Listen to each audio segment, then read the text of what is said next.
kami menunjukkan ke ahli terkait pro kontra. Apakah kami menunjukkan yang sebagaimana di dakwaan kami di sini komentar-komentar atas video-video yang dibuat oleh terdakwa. Kami menunjukkan apakah ini yang dimaksud pro kontra, karena kebetulan di dakwaan kami ada komentar itu. Silakan.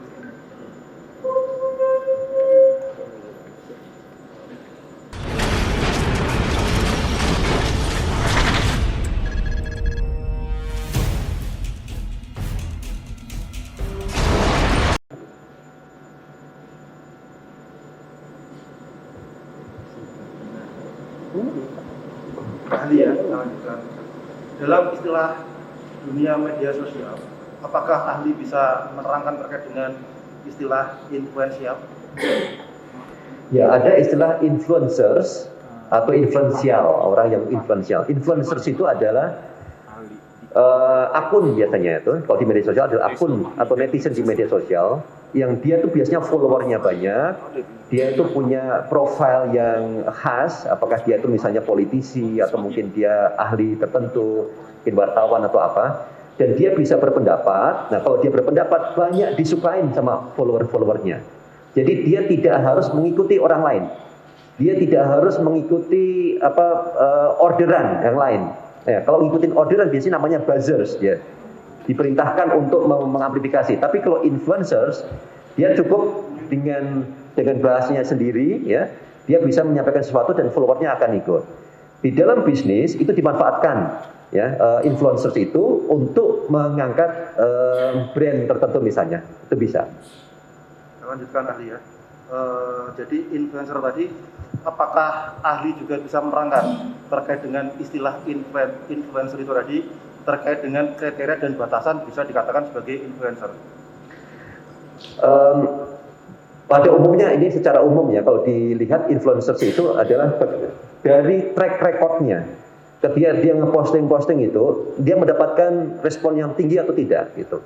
Dan nama dia itu kadang sering muncul nggak, kadang di media, di antara kalangan netizen secara umum gitu. Karena dia harus dikenal. Ya syaratnya dia harus dikenal rame-rame. Influencer itu seperti itu. Ada juga, makanya di sini yang kadang pembatasnya agak blur itu dengan buzzers. Ya, dengan buzzers itu kadang dia sangat terkenal buzzers, tapi dia lebih bedanya, dia lebih karena mengikuti order biasanya, atau kemudian ada satu narasi besar yang disetujui oleh kelompoknya untuk diangkat, dia baru ikutan. Itu bedanya influencer dengan buzzer tadi ya? Iya. Oke, selanjutkan. Tadi ahli menyatakan bahwa ada beberapa judul video-video tadi, kurang lebih ada 6 atau berapa tadi kurang lebih ya. Nah, apakah ahli bisa menerangkan terkait dengan video-video yang ahli analisa itu dalam akun apa? Dalam artian akun siapa, akun yang sama atau berbeda atau seperti apa? Apakah ahli bisa menerangkan? Iya. Ada 4 video yang disampaikan ke saya itu dari channel YouTube Bang Edi Channel, ya, semuanya dari sana.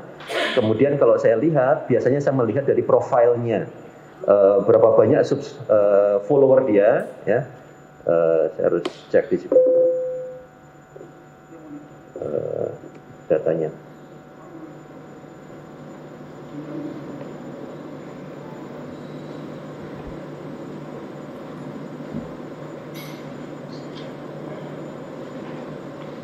Oke, subscribernya misalnya 217.000 subscriber, ini cukup besar, ya, cukup besar, lebih dari 100 sudah sangat tinggi. Jadi ini sangat potensial. Biasanya dengan jumlah segini, apapun yang diposting itu akan dilihat oleh followernya yang subscribe dan menimbulkan, kalau tadi sifatnya kontroversial, akan menimbulkan pro dan kontra dan mudah viral juga.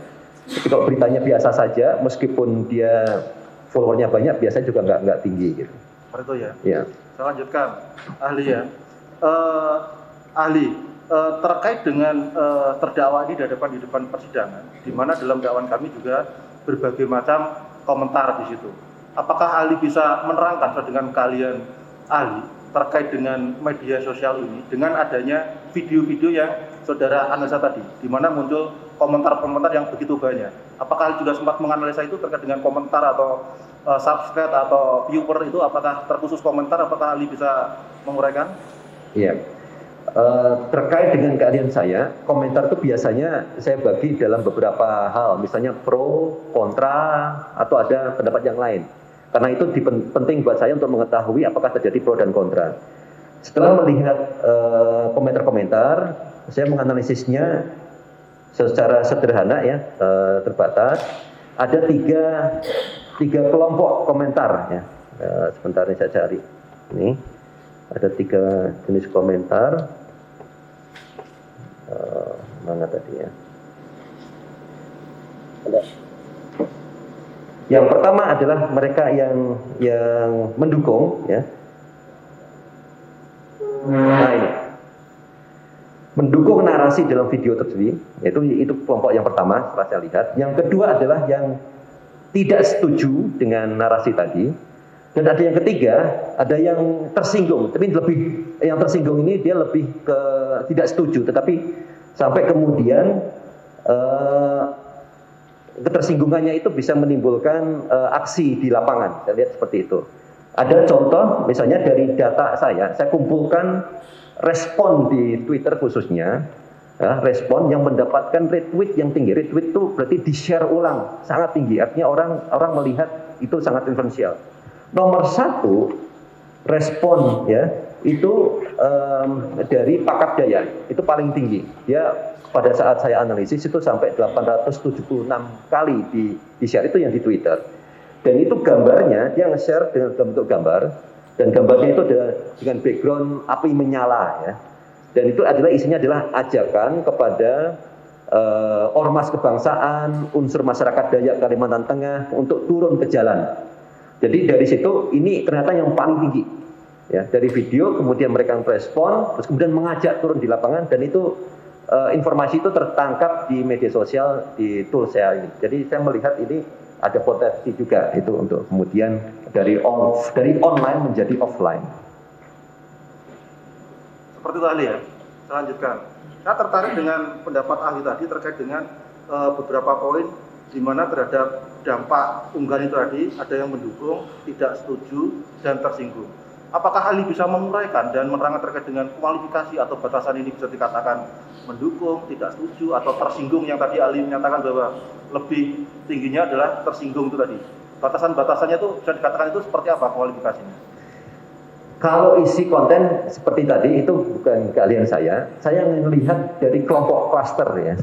Jadi ketika dipetakan secara otomatis menggunakan tool, ternyata otomatis mereka mengelompok di dalam dua klaster tadi. Kemudian saya lihat, jadi batasannya saya lihat sebelah kiri dia ngomong apa. Ya, ternyata isinya adalah dia mendukung meretweet dan mendukung video tadi. Yang sebelah satunya lagi ternyata banyak hashtag isinya misalnya tangkap Edi Mulyadi, dan artinya itu kan dia ada kontra. Ya. Jadi yang salah satu pertama yang saya lakukan untuk mengetahui adanya perbedaan itu adalah dari secara data dulu, kuantitatif dulu, terpisah jadi 2. Berarti jelas ada 2, kemudian saya lihat apa yang menjadi narasi utamanya. Seperti itu ahli ya. Selanjutnya, memastikan aja. Tadi kan ahli kan menyatakan terkait dengan beberapa video tadi yang saudara analisa tadi. Itu jadi tadi dalam satu akun ya, Bang Edi Channel tadi ya? Seperti itu ya? Iya betul. Nah itu akun itu apakah di dunia maya itu masuk apa? Akun apa maksudnya? Twitter kah, Facebook kah, atau YouTube kah, atau apa kualifikasinya? Itu termasuk akun di platform YouTube. Di platform YouTube. Iya. Kemudian beberapa akun yang lain di Twitter nge-share. Jadi linknya di-share di YouTube, di Twitter, sehingga timbul percakapan ramai juga. Selain di YouTube juga di Twitter. Berarti Twitter itu apakah ahli bisa menerangkan atau menganalisa apakah itu korelasinya dengan platform YouTube tadi sebagai triggernya, ataukah seperti apa sehingga ada beredar di Twitter maupun media lainnya? Baik, ini saya bisa terangkan secara umum ya. Sesuatu itu yang sifatnya isu politik biasanya itu akan sangat ramai jika dibawa ke Twitter.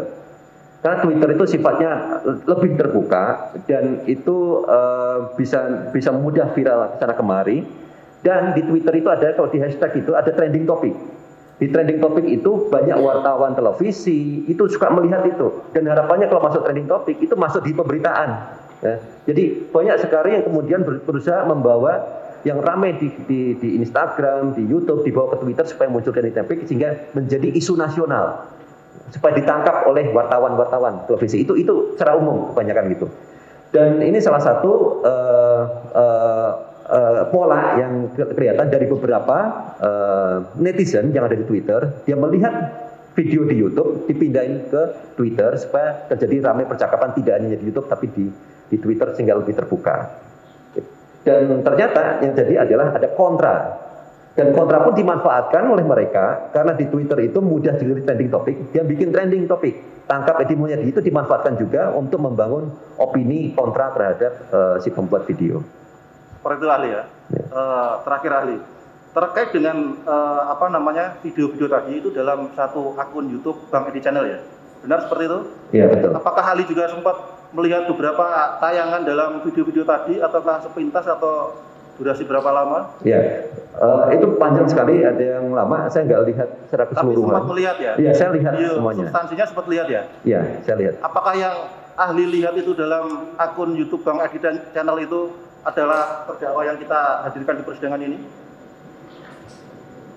Berarti itu kalau dilihat wajahnya, ya benar. Gitu. Tapi ini kan sebenarnya dianalisis konten ya, yang maksudnya kan kita. saudara kan melihat secara visual. Ya, secara visual benar. Seperti Mirip, adik mirip.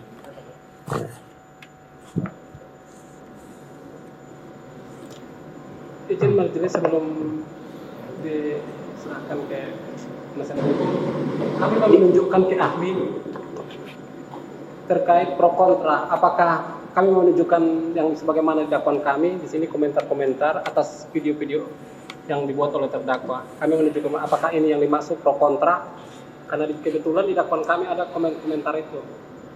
Silakan.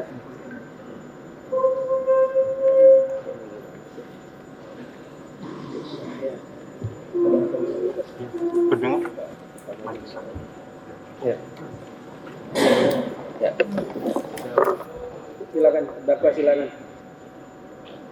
Ini majelis, ini judul videonya. Jadi di bawah ini kami tulis semua komentar-komentar yang ada di YouTube itu. Pertanyaannya? Pertanyaan saya, apakah ini yang dimaksud komentar yang pro dan kontra itu? Nah, saya lihat dulu. Mungkin hasil analisa Analisa Iya. sesuai dengan keahlian. ahli kan. Ya. Bukan Analisis konten sebetulnya ya. bukan komentar-komentar ininya, tapi dari komentar Kontennya. itu dia akan menganalisa, oh ini jadi kelompok yang kontra, ini Iya. kelompok yang pro. Apakah hal ini juga yang dianalisa komentar itu? Ya benar, ini jadi bahan saya untuk menganalisis setelah terkelompokkan gitu kelihatan. Oh ternyata ini, seperti ini dia setuju, ini yang dia setuju.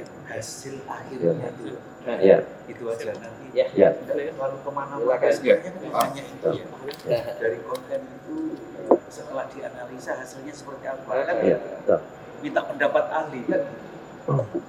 Sebetulnya di poin 18 di lembar berikutnya di berita acara itu sudah jelas itu mana di dalam ada klaster 2 ini kontra Edi Mulyadi, klaster 2 kontra Edi Mulyadi, Edi Mulyadi ya. Udah kelihatan sebetulnya. Nah itu bahannya untuk menganalisa diantaranya itu. Yang penting hasil akhirnya ya. Kalau setiap tampilan di video transkrip malah nanti ditanyakan habis waktu.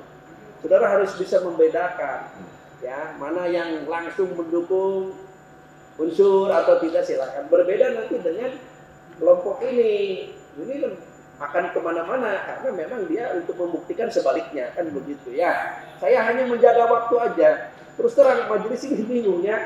Kalau terlalu membatasi nanti dikira kurang memberikan kesempatan. Tapi kalau dibiarkan, kapan akan selesai dan kemana-mana, kasihan juga ahlinya nanti.